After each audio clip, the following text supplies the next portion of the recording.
Welcome back. You are now looking at a free account of ChatGPT, and what you're going to see available is you're going to see voice mode. Free accounts do have limited use of voice mode in order to interact with ChatGPT. When you click on voice mode, ChatGPT is going to ask for the mic from within your browser. You will then allow ChatGPT to use your mic. ChatGPT, what is the best way to create video tutorials in a whiteboard way? Creating video tutorials in a whiteboard style can be very engaging. Start by scripting your content to keep it clear and concise. Use a high-quality whiteboard tool or software and ensure your handwriting or drawing is legible.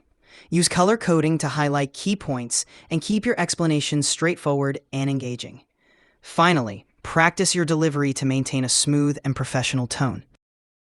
So as you can see, you can interact with ChatGPT using voice, and you can have ChatGPT interact back with you. If you want to hear ChatGPT reread what it said, you can replay the audio. Creating video tutorials in a whiteboard style can be very engaging. So voice mode allows you to dictate to ChatGPT and to have it narrate its response back to you. Okay, so with that, thanks, and I will see you in another video.